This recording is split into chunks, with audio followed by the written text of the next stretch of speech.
forgotten by the mind of man. Dawn remembers again the magic circle, Stonehenge.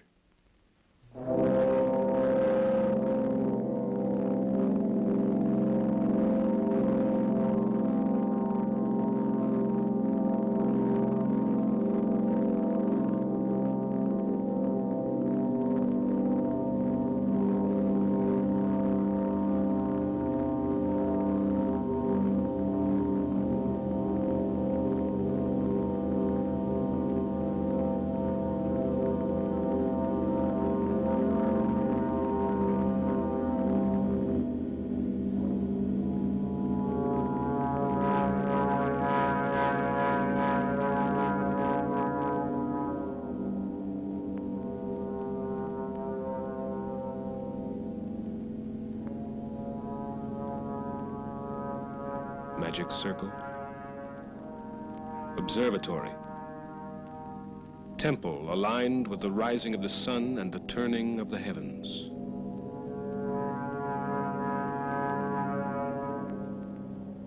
Stones from afar, brought by man to this place where no stones were before, more than 3,000 years ago.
Apollo 11, 15 July 1969, Cape Kennedy, Florida.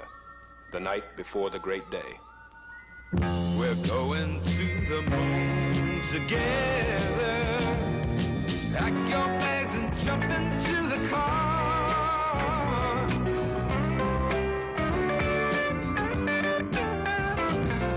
Gonna take a trip to tell you where you are.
£6 million of machine, 36 stories tall.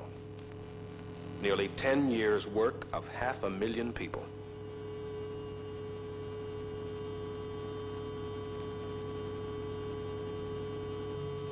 Through the night, it was checklisted, double-checked, electronically monitored, computerized, televised, dehumanized of human error.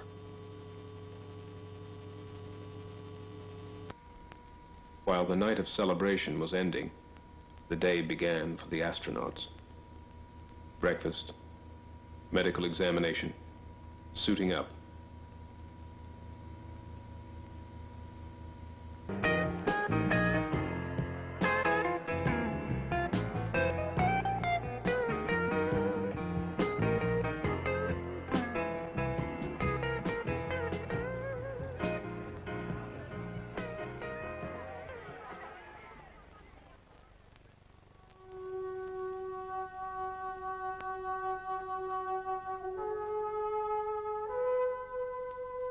Around the world, another morning.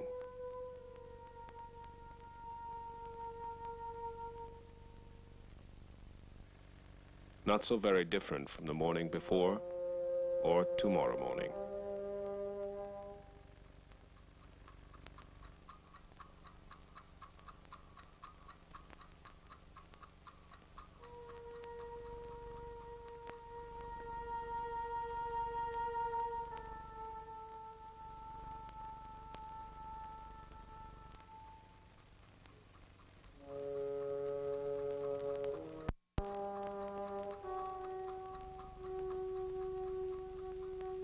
This day on which man will leave Earth to walk on the moon, 3 billion people went about their daily lives.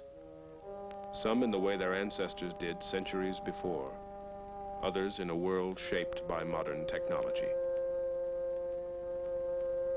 It seemed that most people were unaware that this event might change the history of the human race.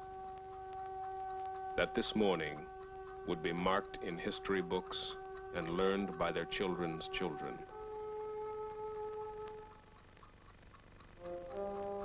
In what age of man will the meaning of this morning be understood?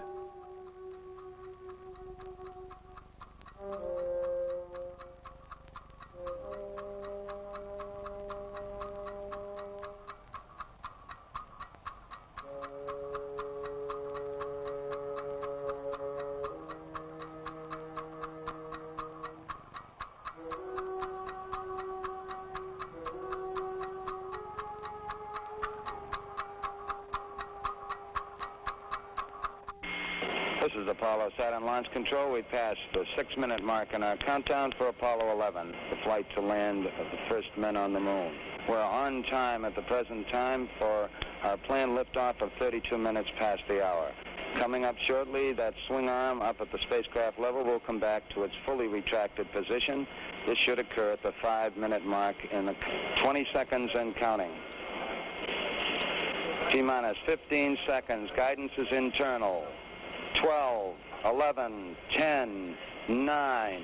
Ignition sequence start. 6.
for mode 1 Charlie. Mark, mode 1 Charlie. 1 Charlie. This is Houston, you are go for staging.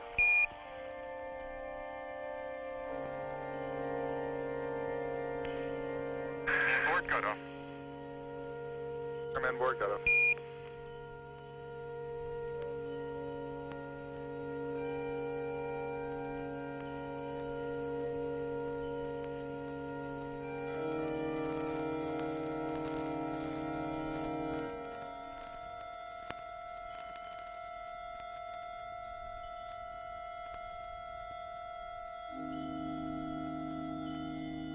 The months of tightly focused work at the Cape were over.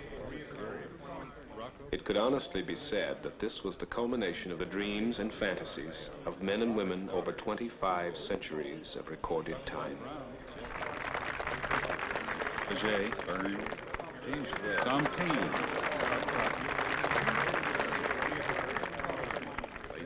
James Webb, Marconi, Gilroy, John Hubble, Debus, Laplace, Galileo, Descartes, Marie Curie, Alan Shepard, H.G. Wells, Edward White, John F. Kennedy, Gagarin, Valentina Tereshkova, Paracelsus, Chaffee, Prism, Carpenter,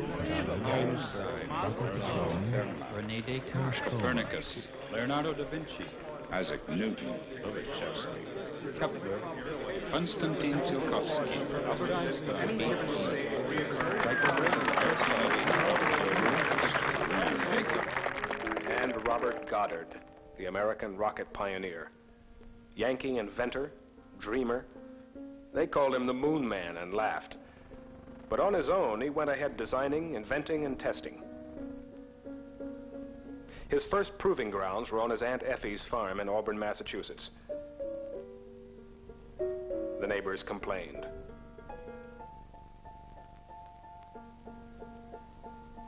With a grant from Daniel Guggenheim, he moved to New Mexico with his wife Esther, who was also his camera woman. Goddard had invented and launched the world's first liquid propellant rocket in 1926. And in the end, he accumulated more than 200 patents for everything from multi-staged rockets to fuel pumps and clustered engines.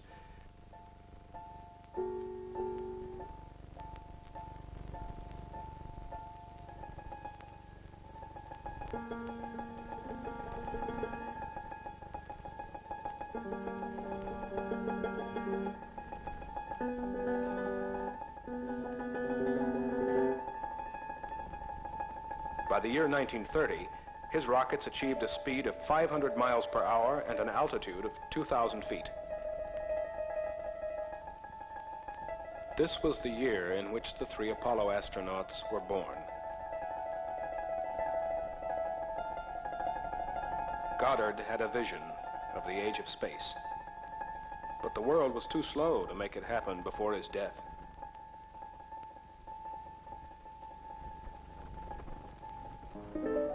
Thank you, Robert Goddard, for your inventiveness and perseverance. For most people, a trip to the planets was easy. All you needed was a 10-cent movie ticket and a nickel bag of popcorn.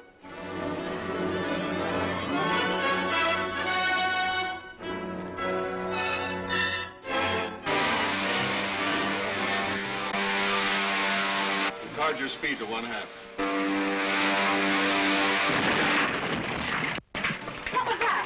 I don't know. 2 of Killer Kane's ships coming up fast behind us.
What science fiction in the childhood of the space age could have guessed the shape of reality? The Saturn V rocket. 3 stages, 28 stories tall, with 11 engines as powerful as all the waterfalls in North America combined. Years in the planning, months in the building and testing, the Saturn first stage lived but 2 minutes 41 seconds. Stages. And ignition. 11 Houston, thrust is go. All engines, you're looking good. Hi, Roger. You're loud and clear.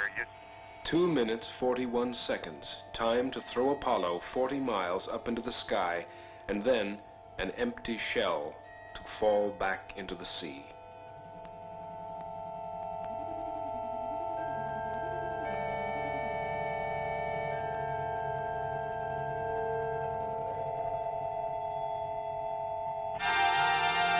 We got skirt step.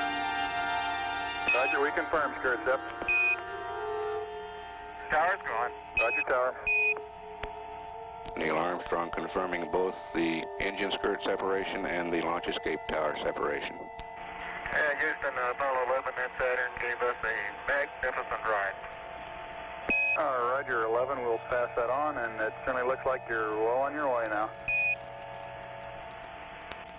11 Houston, your guidance is converged. You're looking good. Downrange 140 miles, altitude 62 miles, velocity 10,000. Mission Control in Houston, Texas had taken over from launch control at Cape Kennedy for the duration of the 8-day mission. The complicated technology of Apollo Saturn evolved from an ingeniously simple concept: lunar orbit rendezvous. This requires a rocket made in many pieces that discards the useless weight of each piece when its function is completed.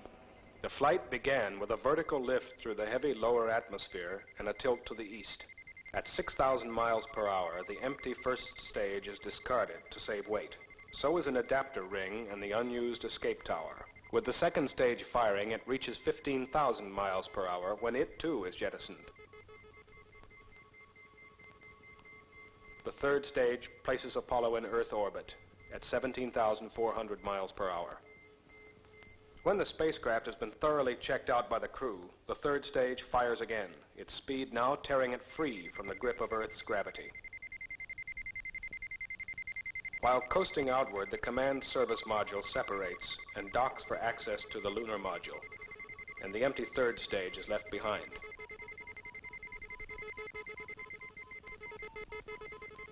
Apollo loses speed throughout 9/10 of its journey, until the moon's gravity overcomes the pull of Earth.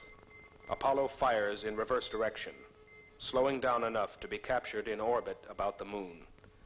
Armstrong and Aldrin enter the lunar module Eagle, which separates, leaving Collins and the command service module in lunar orbit.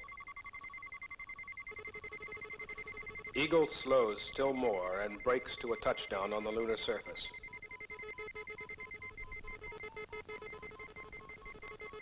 After the moonwalk, the upper stage of the Eagle lifts off, leaving behind the now useless landing stage, and swings into orbit to dock with Columbia once again. When the crew and moon samples are transferred to the command service module, the lunar module is discarded. The command service module fires itself out of lunar orbit and falls back to Earth. Spacecraft and the transposition and docking maneuver and the antenna patterns aren't too good at the moment. So we have a weak signal strength.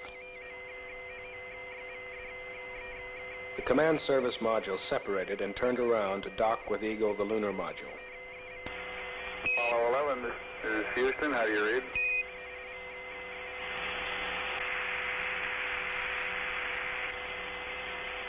Apollo 11, this is Houston. Radio check, over. Roger, we're copying you about 5 by 2, very weak. Can you give us a status report, please?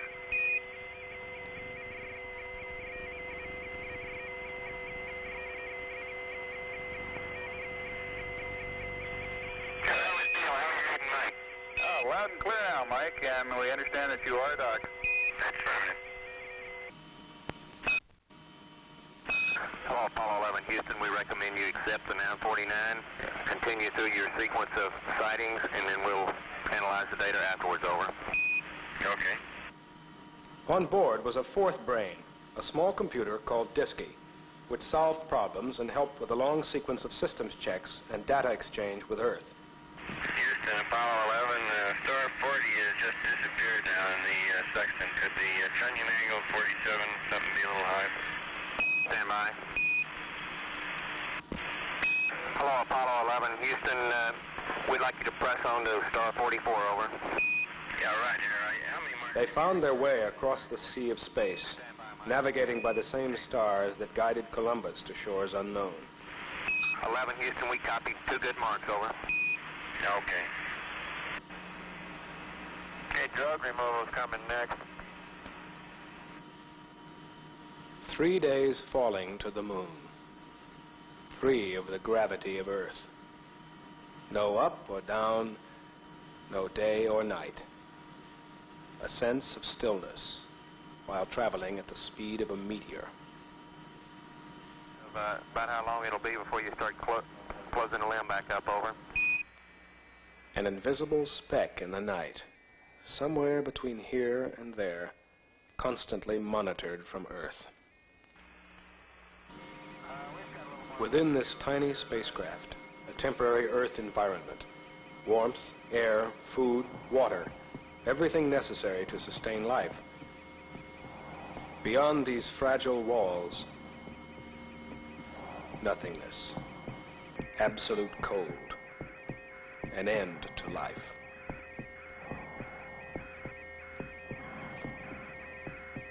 The most important function of the spacecraft, life, was also monitored constantly through telemetry, the heartbeat and breathing of each astronaut. Although each breath was 30,000 feet farther from Earth than the breath before it. Should one heart flutter, it would at once be a matter of concern to millions worlds away. Unlike any other place man had traveled before, space could provide him with nothing. It is a vacuum, devoid of every element needed for life. To send man into this nothingness, to protect him, it was first necessary to define him. What is the human machine? How does it function? What is the nature of its nervous system? Its respiration? Its circulation? Digestion? Sight? Hearing? Balance? Its endurance?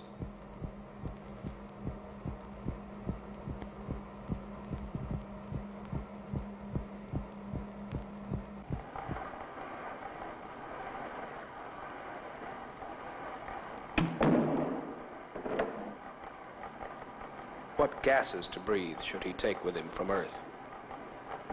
What atmospheric pressure suits him best? Is it possible to give him a more efficient atmosphere for space travel than nature provides on Earth?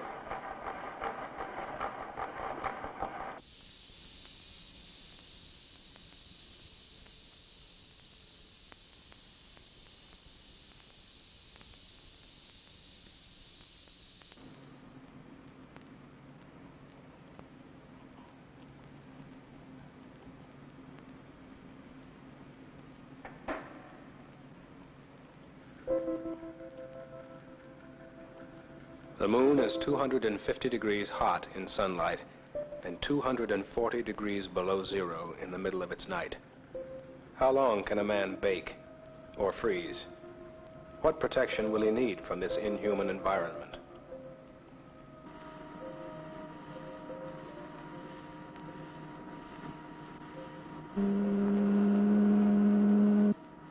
What strains will the heart take when the pressure of gravity is removed from the limbs?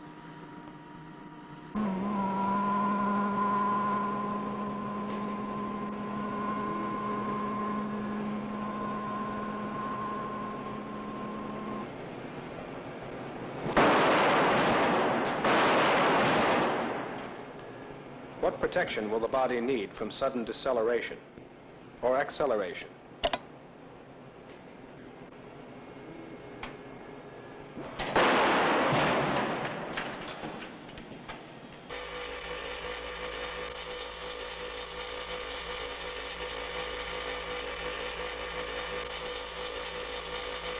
Man's sense of direction, speed, and balance are easily fooled. Can his mind be trained to ignore false signals from his senses?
We were defining the physical man in absolute terms.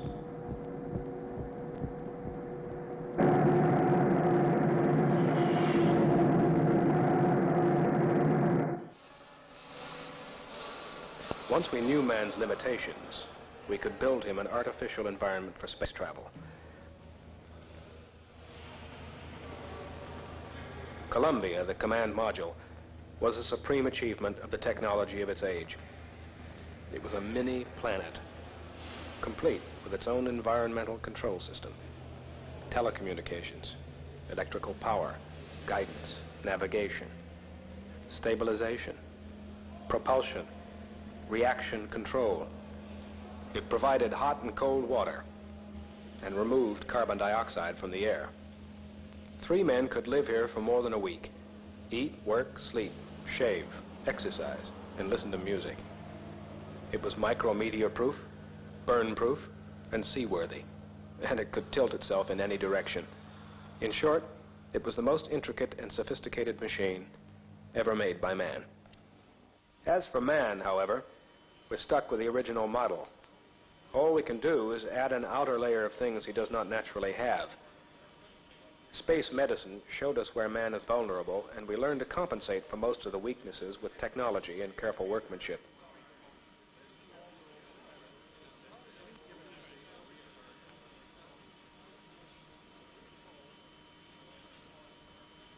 I made boxing gloves before I came here, and the fact is I was an experienced sewer, but I had to learn all over again because it was completely different from what I had sewed before. This was getting right down to a 64th of an inch, and where I had sewed before, you just sewed on a production line.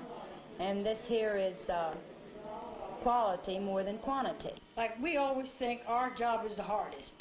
Whatever we're doing, we got the hardest job. But when they say, well, go there and maybe do so-and-so, well, you'll find out that job is harder than yours. And then a lot of times we're sewing or making things, and maybe the girl next to you, she's doing the same thing, but we never see the suit put together. One don't know where this part goes, or the other one don't know where the other part goes. Like the gloves. If they would give you a glove to sew, you wouldn't know where to start. Well, when they're up there in space, you know what parts you've worked on, and you just say, well, I hope that part don't fail because I'd feel it was my fault if it did. My sentiments is what Hazel said. Well, I was just wondering if my pair of gloves was what he had on. Right, if you make a mistake, if you don't admit it, you have to think about the astronaut too. If you make like a needle hole in the bladder or something like that, well, if you don't admit that, that would be on your conscience all the time, seems to me. Because I remember Armstrong and all them used to come in and They would look around and see what we were doing. And once in a while they'd talk to us and sign their we'd get them to sign their autograph. Some of them were real comical. We got a kick out of them. We all wanted to talk to them, I guess. I remember one of them going down the aisle, as everybody looked at him, afraid to talk. I said, "Hi, buddy." Oh, I'd love to go into space. I think it would be really thrilling just to get in there and just blast off. I'd love to go to space and just live there. Every day you get up, you come to work, you go home, you clean house. If we go out there, there's no house, no kids, no problems. I like to ride in an airplane, and I think I'd like to go into space. And I'd like to wear our own suit that we make. I think I could depend on it.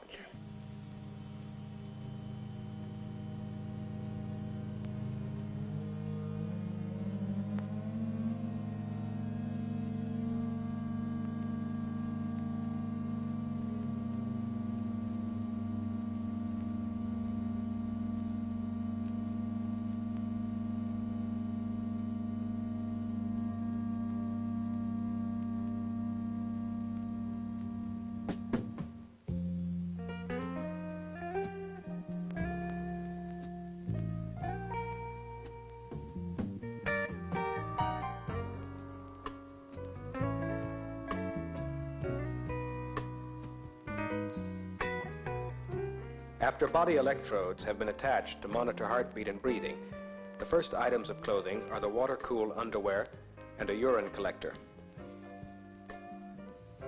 A spacesuit is basically a sealed bag of atmosphere, a stiffened balloon, pumped up to counteract the vacuum of space.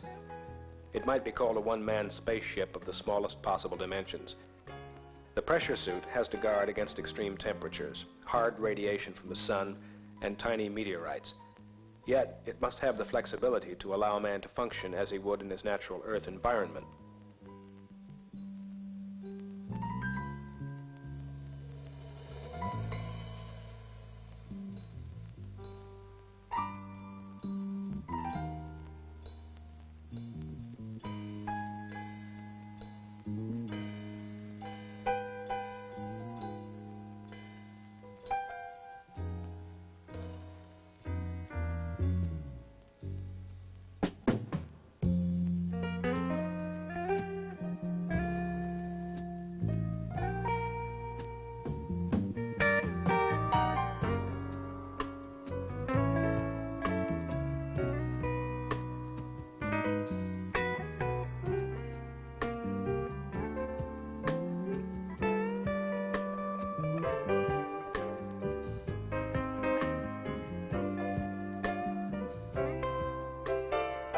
The backpack cleans and cools the suit's oxygen, cools and circulates water through the water-cooled underwear, and provides radio communication.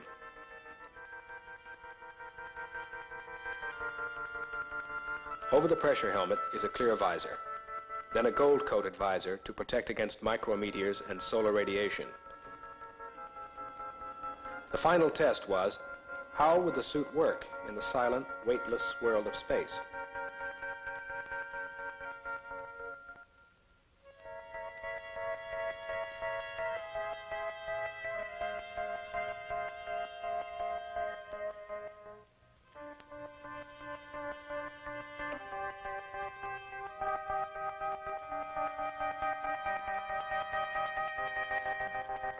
Weightlessness on Earth can be experienced only underwater, or in an airplane following a parabolic flight path.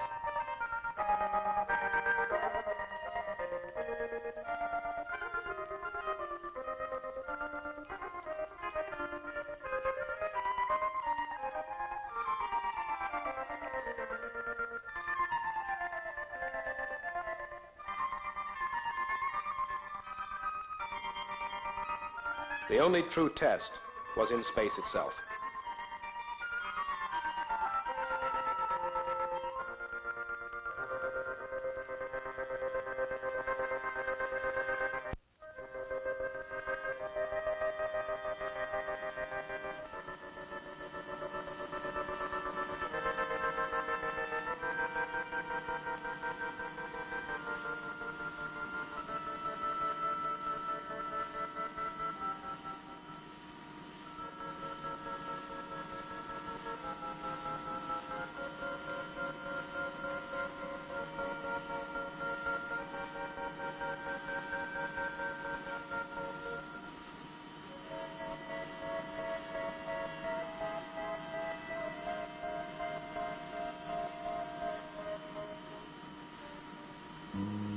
No up or down, no day or night.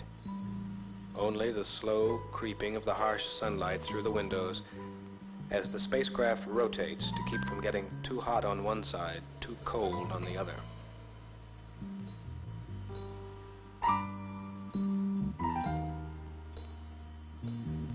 They carried with them the biological day of the Earthling. 3 meals, a snack or two, 8 hours of sleep. Time to work, time to relax, time to reflect. 3 days, falling upward to the moon.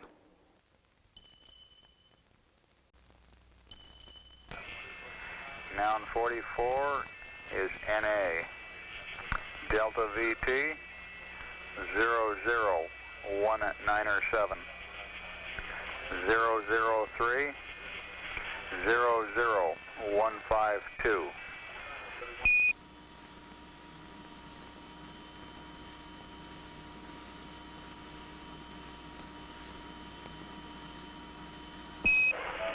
Apollo 11, this is Houston. I've got the morning news here if you're interested. Over. Yeah, we sure are. We're ready to copy and comment. Okay, first off, looks like it's going to be impossible to get away from the fact that you guys are dominating all the news back here in Earth. Even Pravda in Russia is headlining the mission and calls Neil the czar of the ship. I think maybe they got the wrong mission. Among the large headlines concerning Apollo this morning is one asking that you watch for a lovely girl with a big rabbit. Hello there, Earthling. Hello there. An ancient legend says a beautiful Chinese girl called Chang'o has been living there for 4,000 years. It seems she was banished to the moon because she stole the pill of immortality from her husband. Have other competitors. Over. I'd like to enter Aldrin in the oatmeal eating contest next time. He's on his 19th bowl. Roger. Back here in Houston, Mayor Louis Welch promises the lifting of lawn watering restrictions if the rains continue. And the big news around Houston today concerns the Astros. In the sports world, the Houston Astros rallied in the 9th inning at Cincinnati to dump the Reds 7-4. Your 3 wives and children got together for lunch yesterday at Buzz's house. According to Pat, it turned out to be a gift fest. President Nixon is planning to use his executive power to streamline the Interstate Commerce Commission. It was reported Nixon would trim... He was later in the week enthusiastically welcomed at the Jackie Gleason golf match in Miami, Florida, where local residents celebrate. As air pollution reached critical levels, the Senate unanimously backed a National Environmental Policy Act to make the safeguarding of the physical environment... Astronauts are not the only explorers in the news. San Diego awaits the arrival of Mrs. Sharon Adams on her solo crossing of the Pacific. Seen here leaving Yokohama, California couple said they plan to marry at the precise moment Armstrong sets foot on the lunar... In Vietnam, things are relatively quiet, with only a few firefights. 814 men of the 3rd Battalion, 60th GIs north of Saigon were evacuating villagers. In the Mekong Delta, a South Vietnamese force was reported. Where Viet Cong's American lead missile debate firing nose yesterday by Vietnam.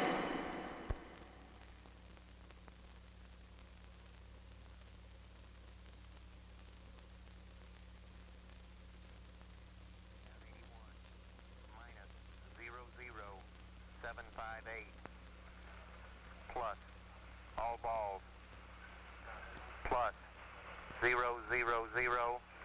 9 or 8, plus, correction, 00572, perigee, plus 00085, 00764, 030, 000 2 9er 3, noun 86, minus 00759er. Apollo went into orbit around the moon. The journey that had taken the lifetime of mankind was nearing its crucial moment. Hello, Apollo 11, Houston. We're wondering if you started into the limb yet, over. The lunar module Eagle was again given a thorough checkout to ensure the functioning of all systems, as Armstrong and Aldrin prepared to seal themselves off from Collins in the command module and for the two craft to pull apart. 2, 3, 4, 5, 5, 4, 3, 2, 1. Houston out, over.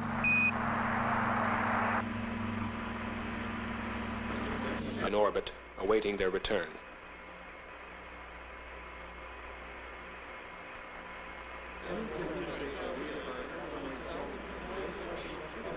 Okay, all flight controllers, go for landing. Retro. Go. Fido. Go. Guidance. Go. Control. Go. Telcom. Go. GNC. Go. Ecom. Go. Surgeon. Go. Capcom, we're go for landing. Altitude 4,200. Houston, you're go for landing, over. Roger, understand. Go for landing. 3,000 feet.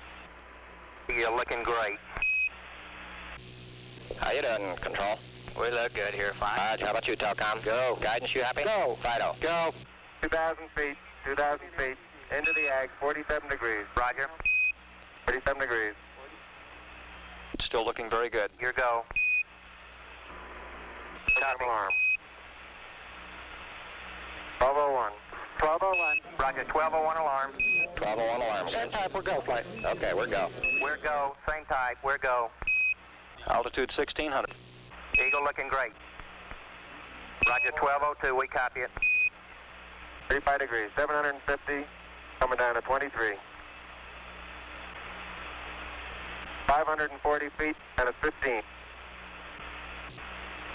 1050 feet, down at 4. Altitude, velocity, light.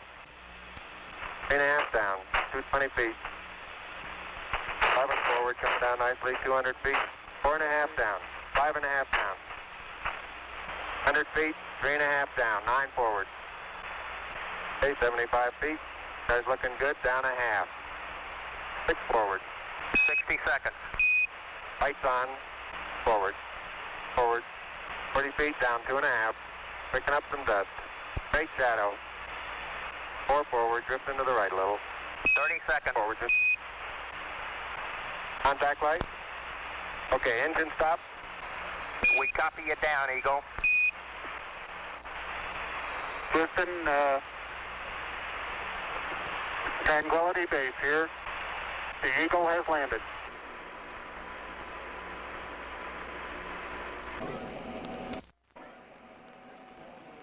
This is Apollo Control Houston at 105 hours. 今、世界は人類がその歴史上初めて月面に一歩を踏む瞬間を待っているのであります。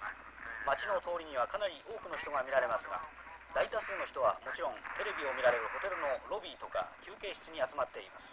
私たちは待っているところで。 que l'homme pour la première fois prenne pied sur la Lune. Les rues sont loin d'être vides naturellement, mais naturellement aussi c'est surtout dans les halls d'hôtels, les bars et les appartements que les gens se groupent, c'est-à-dire partout où ils peuvent trouver un récepteur de télévision. Et nous attendons tous. Lagebericht, während die Welt darauf wartet, dass ein Mensch zum ersten Mal den Mond betritt. And the world waited. July 20th, 1969. It is said that 500 million people gathered at TV sets around the world to wait for the first Earthling to set foot on the moon. Countless millions more listened on the radio to the voices from the moon. This is Neil, radio check. Neil, this is Houston, loud and clear. Break, buzz. Never before Depressed in the surface about 1 or 2 inches. Although the surface appears to be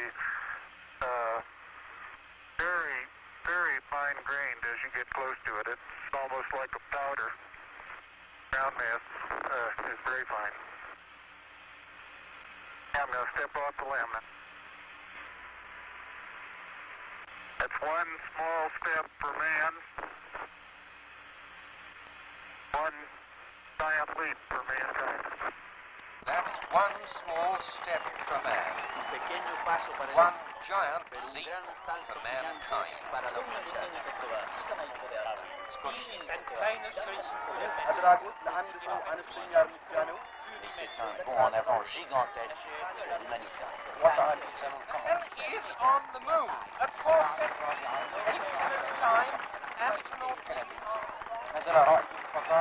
Armstrong. L'homme est sur la Lune à 22h50. En action, M. Kennedy. 人類が月面に到着しました。ケープケネディ時間で4時17分。船長は発射線から月面に降りました。そしてアームストロング。 That looks beautiful from here, Neil. It has a stark beauty all its own. It's like much of the high desert of the United States. It's different, but it's very pretty out here. Are you getting a TV picture now, Houston? Neil, yes, we are getting a TV picture. You're in our field of view now. Okay, ready for me to come out? All set. Okay, I'm on the top step. It's a very simple matter to hop down from one step to the next. You've got 3 more steps and then a long one. Okay, I'm going to leave that 1 foot up there and both hands down about the 4th rung up. There you go. Okay, now I think I'll do the same. A little more. About another inch. There, you got it? That's a good step. Beautiful view. Isn't that something? Magnificent sight out here. Magnificent desolation. Powder is very, very fine powder, isn't it? Isn't it fine? Hey, Neil, didn't I say we might see some purple rocks? Find the purple rocks? Yep. Very small, sparkly fragments. Okay, Houston, I'm going to change lenses on you. Roger, Neil.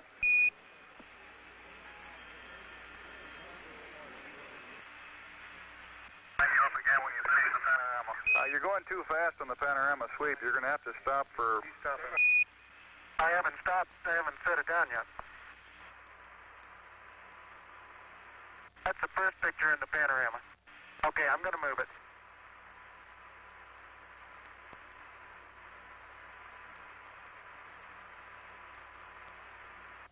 Tell me if you got a picture, Houston.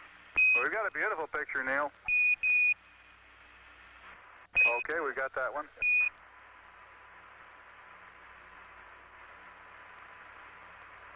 Okay, there's another good one. For a final orientation, we'd like it to come left about 5 degrees over. Okay. Okay, that looks good there, Neil. Buzz is erecting the solar wind experiment now. Every precious minute of their 2.5 hours on the surface was programmed. Rock and soil samples were to be collected, photographs taken, experiments set up to catch unfiltered particles from the sun, to record moonquakes, to measure precisely by laser beam reflection the exact distance between moon and Earth. Columbia, this is Houston, AOS, over. Houston, Columbia on the high gain, over. Roger, the EVA is progressing beautifully. They're setting up the flag now. I guess you're about the only person around that doesn't have TV coverage of the scene. That's all right, I don't mind a bit. They've got the flag up now, and you can see the stars and stripes on the lunar surface. Up now, and you can see the stars and stripes on the lunar. I'd like to evaluate the various paces that a person can traveling on the lunar surface. You do have to be. All right, you do have to be rather careful to keep track of where your center of mass is. Sometimes it takes about 2 or 3 paces to make sure that you've got your feet underneath you.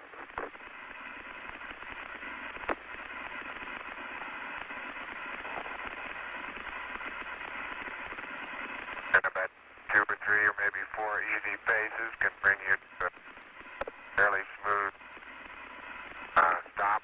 It's like a football player. You just have to put out to the side and cut a little bit. So-called kangaroo hop does work, but it seems So your forward stability is not quite as good. Would get rather tiring after several hundred feet. But this may be a function of the suit as well as lack of gravity force here.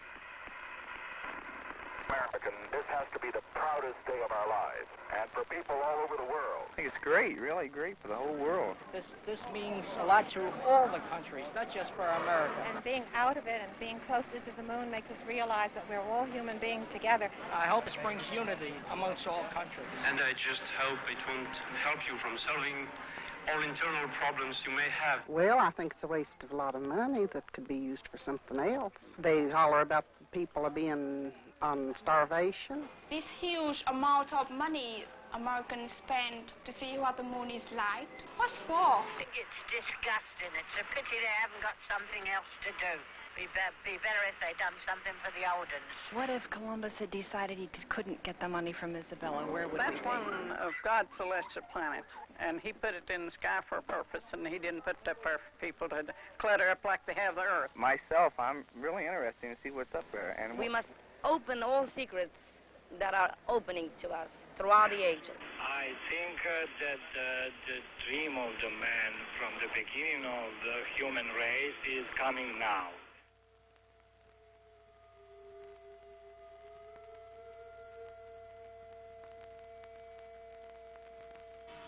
Alone, 45 miles above the moon's surface, Michael Collins completed an orbit every 2 hours.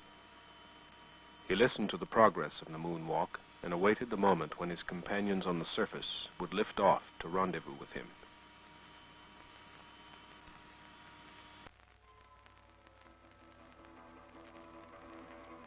For 30 times he saw the Earth rise over the horizon of the moon.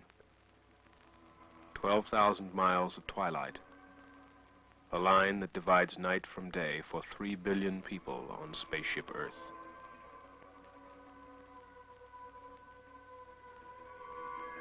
It is good to see the whole Earth, to see the Earth whole.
The Eagle had left the moon and returned to Columbia.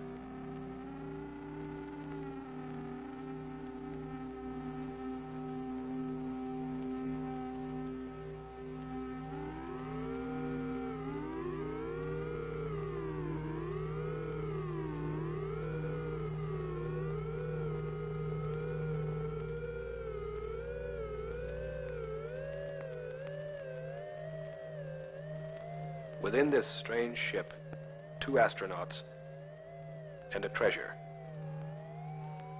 Triple-sealed vacuum boxes of rocks and soil from the surface of the moon.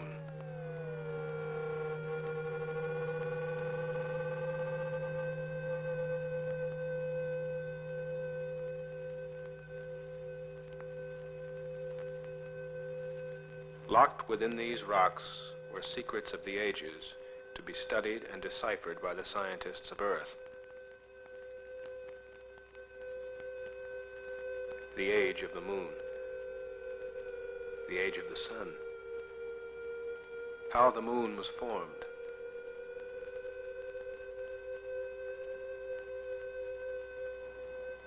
how life began.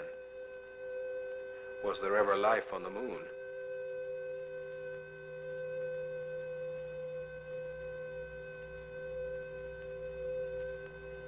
Was the moon once molten and volcanic, or has it always been cold and dead? Was it once part of the Earth? Or was it a wandering planet captured by the Earth eons ago?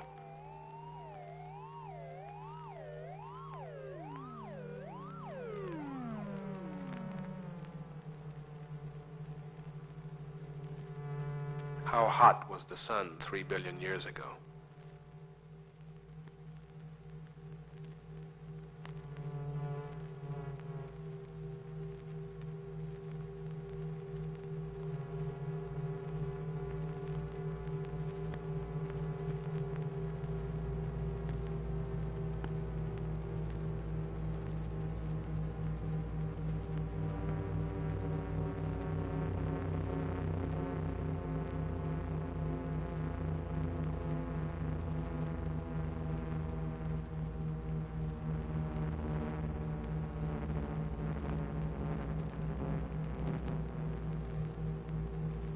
When Armstrong and Aldrin, with their precious load of moon rocks, had transferred to Columbia, the faithful Eagle, its task completed, could be cut adrift.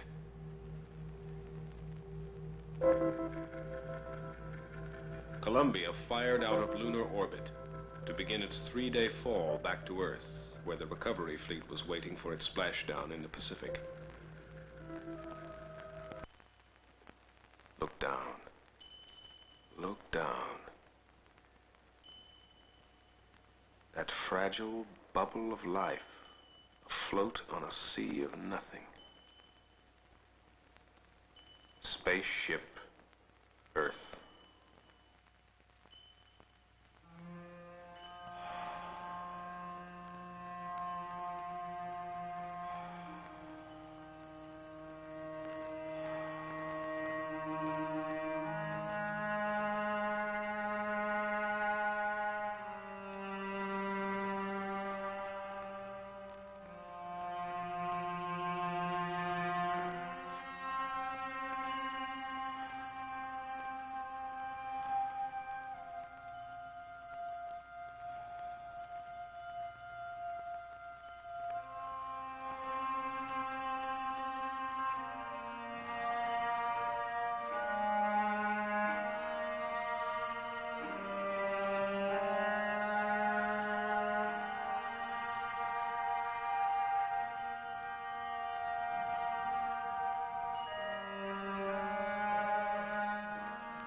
Houston, with a little recovery force information, over. Go ahead. Roger, the Hornet is on station, just far enough off the target point to keep from getting hit. Recovery 1, the choppers... July 24th, the Hornet was on station, and the President of the United States was aboard. Re-entry into the Earth's invisible atmosphere carries with it one of the most critical moments. Traveling nearly 25,000 miles per hour, the command module can miss the angle of re-entry by only several degrees and disintegrate into flames, or bounce off into space, never to return. Velocity 33,000 feet per second. 35,000 feet per second now. 36,000 feet per second. We're at entry time. There's blackout.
What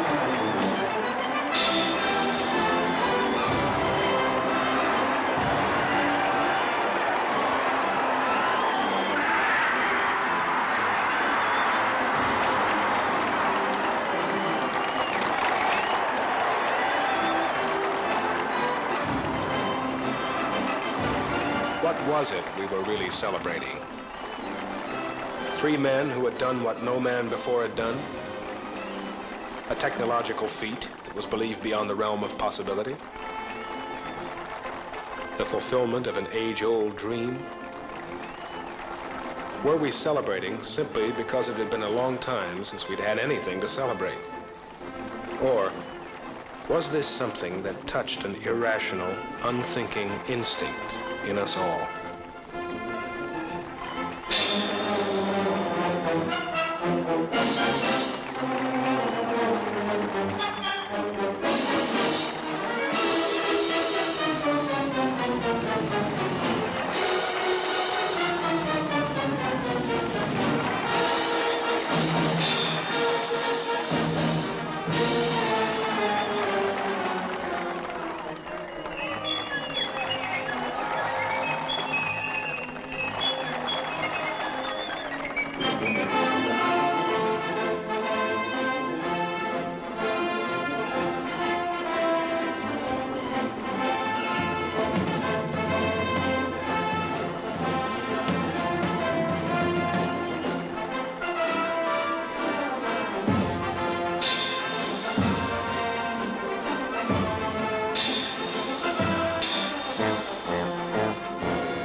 The treasure of the ages.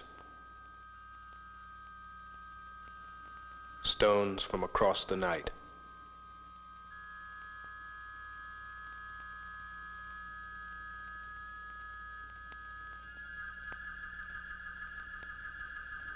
Unrubbed by wind, unwashed by rain.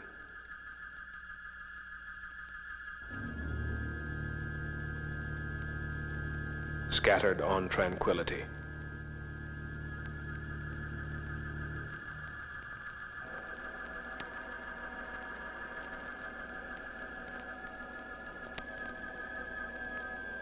Bombarded by solar particles for billions of years, but unchanged in any other way, a moon rock is like a diary of the sun, an eye unblinking since time began, that stared across the sea of space, that watched the blue planet when life began.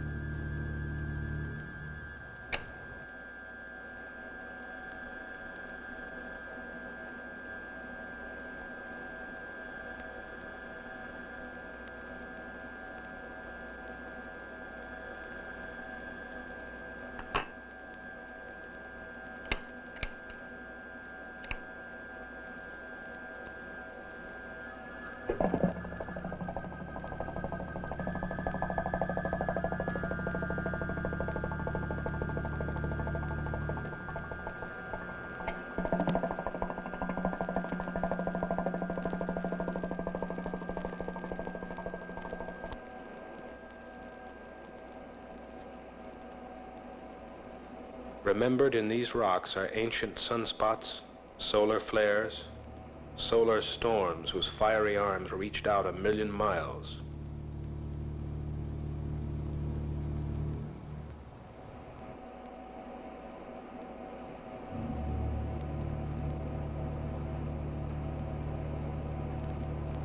By making ourselves very small, like Alice, perhaps we will see what these rocks have seen, and remember back those billions of years to decipher the life of the sun.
Locked within our sun are answers to mysteries that have confounded man since time began.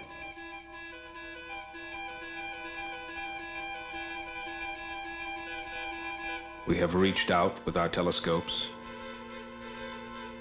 We have reached in with our microscopes, seeking.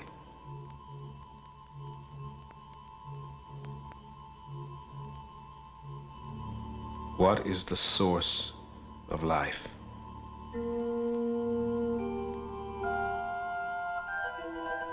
What combination of energies and elements brought it into existence? What is the relationship between the non-living and living things?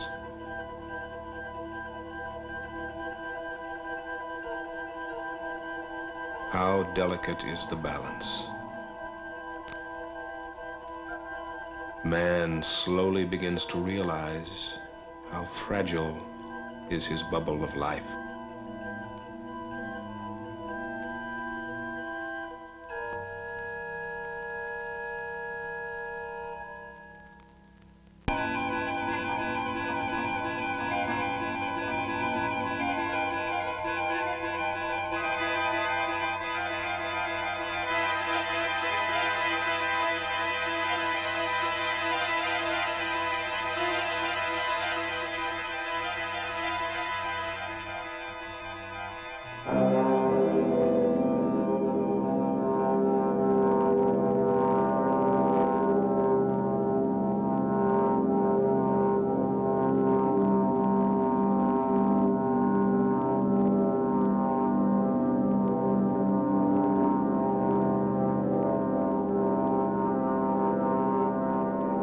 We have walked on the moon.